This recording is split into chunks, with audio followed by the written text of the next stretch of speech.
Hey guys, Backyard Farmer Pat here. Today is an exciting day, another exciting day in Backyard Farms. We're going to be doing some cuttings of my Pakistani mulberry plant. I got this plant less than a year ago. I planted it last summer. It was maybe 3 feet tall in a 3-gallon pot. And as you can see, this plant is way taller than me. Not only that, but this branch is probably 10 feet tall by now. So as you can see, this one branch is getting very tall, very lanky.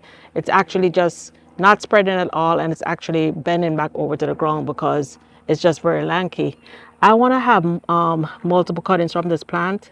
The fruit are absolutely delicious. They're like probably like an inch long. The mulberries were an inch long, versus what I have, my elderberry mulberry that I have in the back. They're like little raisins. They're really small. So I'm really excited about this, and I want to propagate this plant. Plus, I also will make some of the cuttings, some of the propagated cuttings available on Etsy once they start rooting. So you can see I just harvested some mulberries, and you can see this branch already has more coming out. So I'm really excited about that. So let's talk about how to pick the branch to propagate. So you can see this side has already started bushing out. However, as I said, this side is not bushing at all. It's just one branch coming all the way up. So this is a branch I'm going to cut. And by cutting the branch above a leaf node, it's going to force that branch to send out new branches. So you can see this branch is going straight up. Most of these branches are going straight up. This one is pointing that way.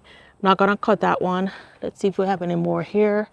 So the top branch here is going straight up. I think I'm going to cut this right here.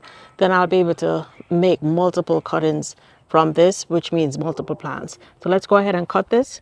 And then we're going to move on to my elderberry. And I'm going to show you what I'm doing with the elderberry. So you need a clean, sharp pruning shears, and you go ahead and cut. So there it is, guys. I just cut it, and you see I cut it at an angle. And here is the actual cutting. And what I'm going to get probably a good 4 or 5 cuttings out of this, but we're not going to do that yet. Let's cut the elderberry, and then I'll show you how I'm going to propagate both. The great thing about doing cuttings from a tree that's already fruiting is that once the cuttings established, you're going to get fruit very quickly. So guys, this is my elderberry plant. It's been in the ground. This is one of the original plants, so I would say a full 2 years, but it literally was not growing at all. Then I literally was going to remove it because I just planted a new elderberry plant that I also grew from cutting. I just planted this one to take over, but then literally it must have heard that I was going to get rid of it because it started shooting all over. Look at that, guys. That is all new growth just in the past several weeks. So I guess it took a couple years to establish itself, but now it's shooting. However, there's just one very long branch, even though yes, it is shooting now, but there's one very long branch that I want to cut. Elderberries also is a plant that grows really well from cutting.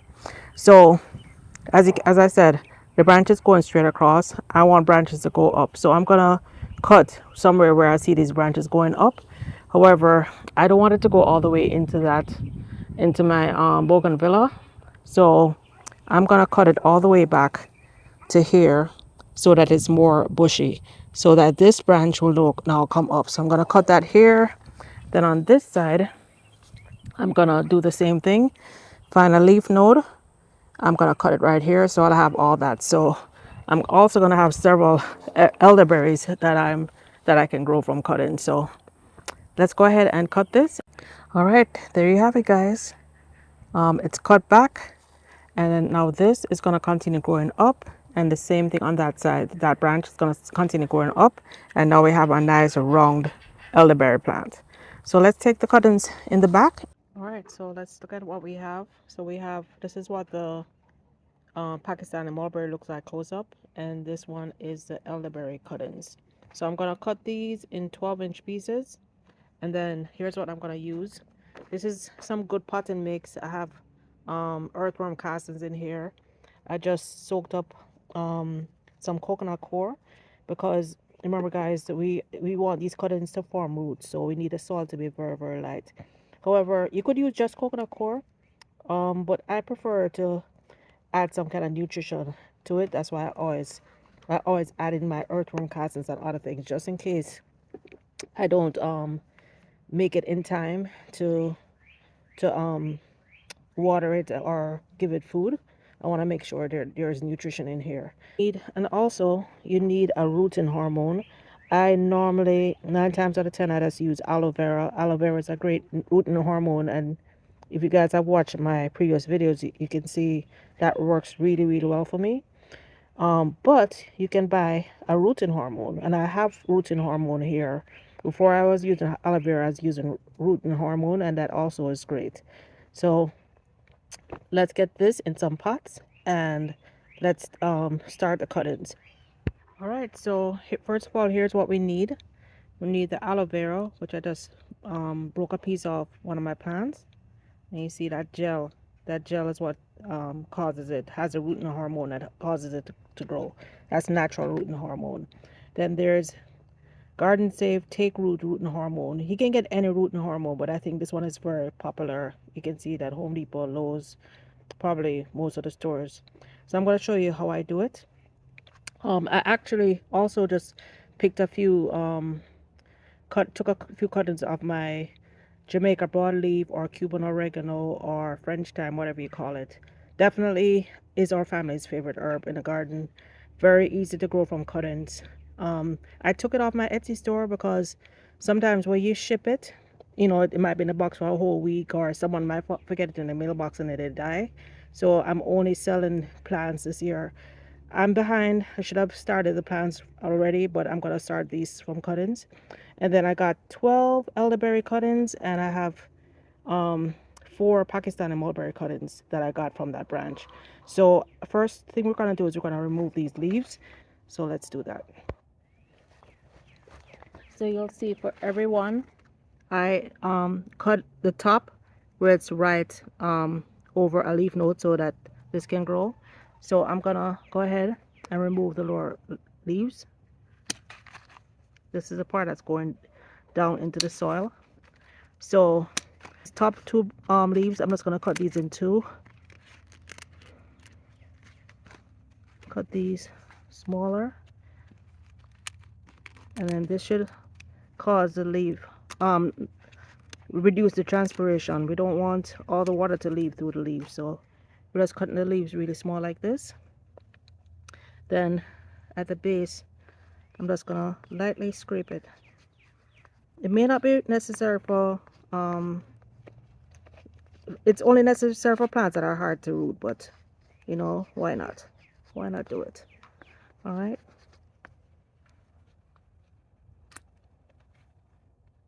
cutting all these bottom leaf nodes, and then this is gonna go straight into the pot. All right, so let's go ahead and stick this first one. Well, let's do all of them and then we stick them in the pots. So that's one. This one also. This is the bottom. This is the top. So cutting this top leaf. These leaves are huge, so cutting them back drastically. Just leaving a little piece of the top leaves.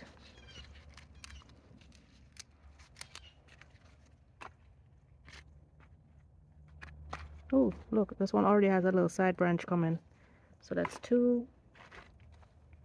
Scrape it up a little bit. This is gonna force it to form some roots as it's underground. So that's 1, 2, this 3. Gonna take this bottom leaf off so that this leaf node can become roots. So there are 2 leaf nodes that are gonna go underground. So that's 3. Then the top one is basically green. I don't know if this one is gonna work, but it's here, so we're gonna try. So we have 3 woody pieces, 1 green piece. It's my first time going mulberry cutting, so we'll see which ones grow, which ones work. If all 4 work or if only the woody works. We'll see. I could actually cut this one into 2, but I'm gonna leave this one extra long to see what it does. I'm just gonna cut that top leaf off, and this is what we have. All right, so let's go ahead and get these planted up. Okay guys, this is how easy it is. If you have aloe vera, you just basically rub the cutting. Oops. You can either open it and just rub it, the jelly all over. So aloe vera is very slimy. You see all that slime? So you just rub this all along where you want to form roots. The aloe vera is natural and it has a rooting hormone in aloe vera. So you rub it like this. If you don't have aloe vera and you have actual rooting hormone, that's 100% fine too. You just rub it in here, knock it off, and then you plant your stick, you cut in. So I've already I already stuck my finger in to create like a hole, because you don't want all the powder or the aloe vera to rub off when you're pushing it in. Plus the soil is very, very moist and very, very loose. I'm not sure if I said it before, but make sure when you're planting cuttings, you use very light, moist, add a potting mix or coconut coir or something that will allow the roots to spread. You do not want anything compacted. Okay, so you see that hole? I'm gonna stick it in and press around, and just like that, we're done with that one. I may put a little bit more soil. I was kind of thinking about sometimes when we ship it, it gets a little bit heavy and soggy, so I try to not put a lot of soil, but I think I may go back in and put a little bit more soil. We'll see. But this is the first cutting, guys. Let me show you. Let me lift it up so you can see. That's the first cutting.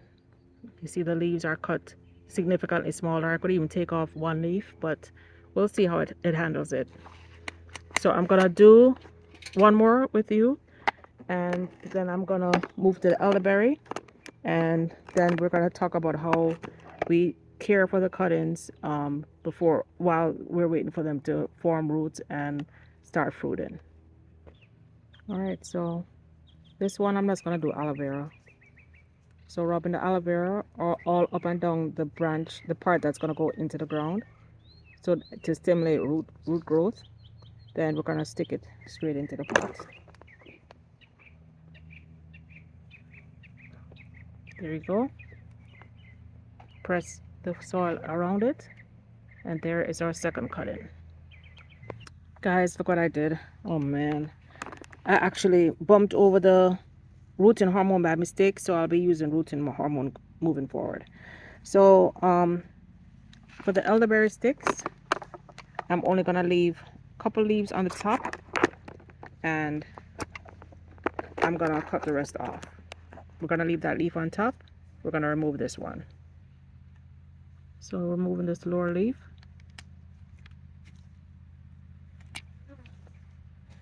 And we see a leaf node here, a leaf node here.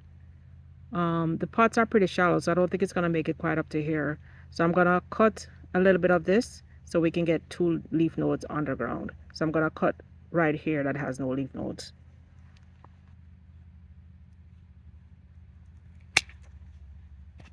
And I'm gonna take some of that rooting hormone,